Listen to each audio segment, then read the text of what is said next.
ताज्या घडामोडी पाहण्यासाठी सी24 तास या यूट्यूब चॅनलला लाईक करा, शेअर करा, सबस्क्राईब करा आणि बेल आयकॉनवरती क्लिक करायला विसरू नका।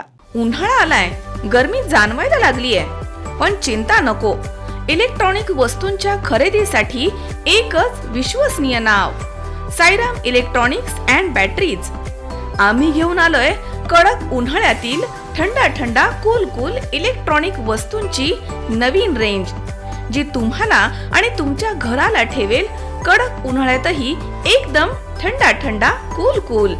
नामांकित कंपन्यांचे डीप फ्रीज, तसेच फ्रीज, एसी, कूलर, फॅन्स सोबतच नवनवीन इलेक्ट्रॉनिक वस्तूंची अनोखी रेंज आणि नामांकित कंपन्यांचे इन्व्हर्टर आणि बॅटरीज।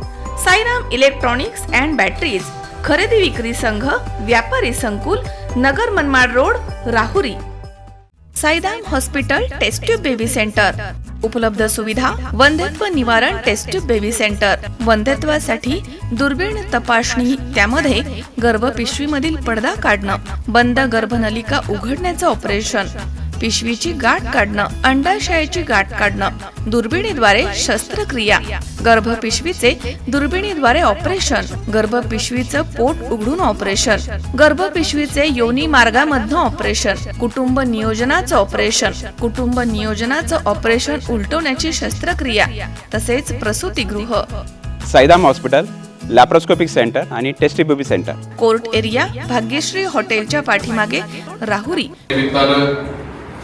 जे काही 40 व्यक्तींचं ऑपरेशन त्या या निमित्तानं मोफत करण्यात आलेलं आहे।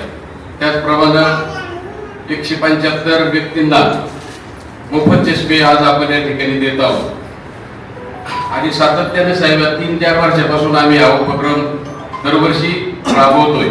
त्याचप्रमाणे पुढच्या महिन्यामध्ये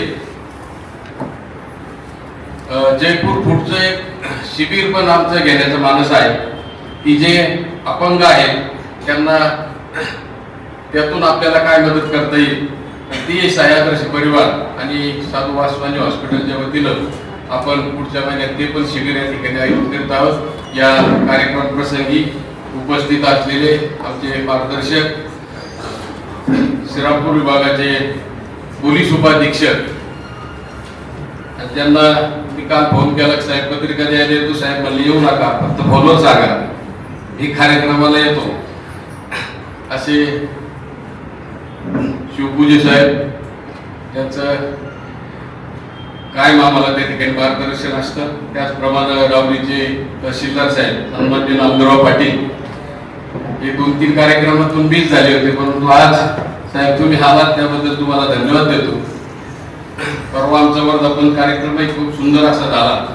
राहुल गिरी यांचं व्याख्यान आम्ही त्या ठिकाणी ठेवलं होतं आणि त्यातही तालुक्यातून आणि जिल्ह्यातून अनेक व्यक्ती ज्या मुलांच्या नवीन नियुक्ती त्या ठिकाणी झाल्या होत्या त्यांचाही सन्मान आपण त्या कार्यक्रमात त्या ठिकाणी ठेवला होता। असा एक चांगला कार्यक्रमही आपण शनिवारी मागच्या त्या ठिकाणी पार पाडलेला आहे। हे करीत असताना सह्याद्री परिवार जवळजवळ 170 कोटीचं डिपॉझिट आमचं त्या ठिकाणी आता आहे। 105 कोटीचं आम्ही कर्ज वाटप केलंय। 250 कोटीचा असा संमिश्र व्यवसाय यावर्षी आमचा झालेला आहे आणि नगर जिल्ह्यामध्ये 18 शाखांच्या माध्यमातून संस्था काम करते आणि त्यापैकी 9 शाखा स्वतःच्या मालकीच्या जागेत आमच्या आहेत। हे करीत असताना 150-200 कर्मचाऱ्यांना त्या ठिकाणी काम देण्याचंही काम त्या ठिकाणी सह्याद्री परिवाराने केलंय आणि अनेकांचं संसार उभं करण्याचं काम या माध्यमातून आम्ही प्रामाणिकपणे त्या ठिकाणी करीत आहोत। एकीकडे ही चळवळ काही अंशी अडचणीत येत असताना अनेक चांगल्या संस्था आहेत की ज्या जिल्ह्यामध्ये चांगलं काम त्या ठिकाणी करतायत। सुरेश बावडेंची असेल, व्यासाहेब असेल आपल्या तालुक्यातील, त्याचप्रमाणे काका गोटींची समता असेल, नागीबाबा असेल, अशा अनेक संस्था चांगलं काम समाजासाठी या ठिकाणी करीत आहेत आणि सर्व करीत असताना सह्याद्री परिवाराला अनेक पुरस्कार या 10-12 वर्षाच्या काळामध्ये मिळालेले आहेत आणि हे आपण कुठेतरी सामाजिक बांधिलकीचे काम त्या ठिकाणी सामाजिक बांधिलकी म्हणून काम करतो आणि म्हणून सह्याद्रीच्या माध्यमातून अनेक जणांना रोजगार निर्माण करण्याचं काम केलं. शाळा महाविद्यालय असेल तिथं गरीब विद्यार्थ्यांना वह्या पुस्तकं वाटण्याचं त्या ठिकाणी काम केलं. जे गुणवंत विद्यार्थी आहेत त्यांचा सन्मान त्या ठिकाणी आम्ही दरवर्षी करतो. त्याचप्रमाणे खेळाडूंना प्रोत्साहन देण्यासाठी त्यांचं शाळेचं काही साहित्य किट असेल तेही देण्याचं आपण काम त्या ठिकाणी केलं. बचत गटांना, महिला बचत गटांना कर्ज वाटपाचंही काम केलं. कोरोनात विधवा झालेल्यांना भाऊबीजेनिमित्त साडी वाटपाचंही काम आम्ही त्या ठिकाणी केलेलं आहे. अनेक अनाथ आश्रमांना त्या ठिकाणी अन्नदानाचं काम आपण सातत्याने त्या ठिकाणी करीत आहोत. धार्मिक कार्यक्रमातही अन्नदानाचं काम संस्था त्या ठिकाणी करत आहे. हे सर्व करण्यामागे हा उद्देश आर्थिक संस्था म्हणून सहाय्यदर्शेचा नाही, परंतु सामाजिक बांधिलकी आपण कुठेतरी जपली पाहिजे. आपण कुठेतरी समाजाचं देणं लागतो, म्हणून फक्त कर्ज देणं आणि डिपॉझिट घेणं इथपर्यंत काम न करता मिळालेल्या नफ्यातून 10% वाटा हा समाजासाठी आपण दिला पाहिजे. या माध्यमातून आम्ही त्या ठिकाणी काम करत आहोत आणि या कामासाठी आपल्यासारख्या अधिकाऱ्यांचं निश्चित पाठबळ आमच्या पाठीशी आहे. त्याचप्रमाणे सर्वसामान्य गोरगरिबांचे आशीर्वाद आमच्या पाठीशी आहेत, म्हणून आम्ही हे सर्व करू शकतो. यामध्ये प्रामुख्यानं आपल्या जिल्ह्यातील पत्रकारांचाही खूप मोठा वाटा आमच्या या प्रगतीत निश्चित आहे. कारण भरभरून प्रसिद्धी देण्याचं काम रफिकभाई त्यांचे सर्व सहकारी असतील, सर्व पत्रकार या ठिकाणी उपस्थित आहेत. जावडेसर आहेत, जाधव आहेत, शिजराव भोसले आहेत, गणेश बिगे आहेत, अनेक पत्रकार या ठिकाणी उपस्थित आहेत. सर्वांनी खूप मोठं योगदान आमच्या सहाय्यदर्श परिवाराला त्या ठिकाणी दिलेलं आहे. त्याबद्दल त्यांचंही या निमित्तानं मी खूप त्यांना धन्यवाद देतो. आणि सहाय्यदर्श परिवार देत असलेल्या सुविधा अनेक त्या ठिकाणी अजून आम्हाला काय त्या ठिकाणी सभासदांसाठी देता येईल. राष्ट्रीयकृत बँक जेवढी सोयी सुविधा देत नाही त्याहीपेक्षा जास्त सोयी देण्याचं काम सहाय्यदर्शी परिवाराने आपल्या सभासदांना केलंय. आणि इथून पुढे काळातही जे आम्हाला देता येईल तिथे आम्ही देण्याचा निश्चित सोयी सुविधा खातेदाराला त्या ठिकाणी आपण प्रयत्न करू. आपण जो खूप मोठा विश्वास सहाय्यदर्श परिवारावर दाखवलेला आहे. 1313 कोटीची उलाढाल आमची मागच्या वर्षामध्ये झाली, जोक नाही. सहाय्यदर्श परिवार त्यारावरी सरकारी साखर कारखाने या ठिकाणी बंद पडलेल्या ठिकाणी जी संस्था काम करते तिने 1300 कोटीची उलाढाल करणं एक आर्थिक वर्षामध्ये ही सोपी गोष्ट नाही.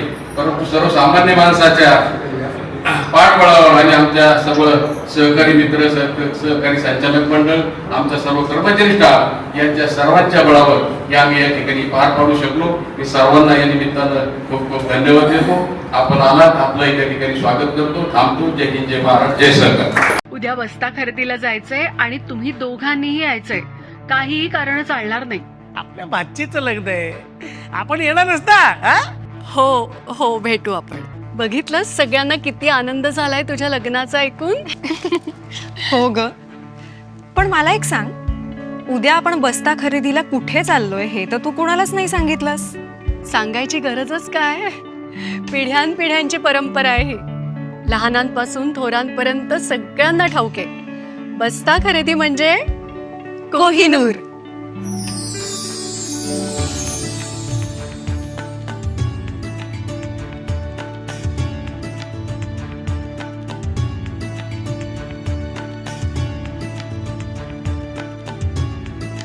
बस्ता खरेदीचं हक्काचं ठिकाण कोहिनूर, MG रोड आणि सावेडी, अहिल्यानगर.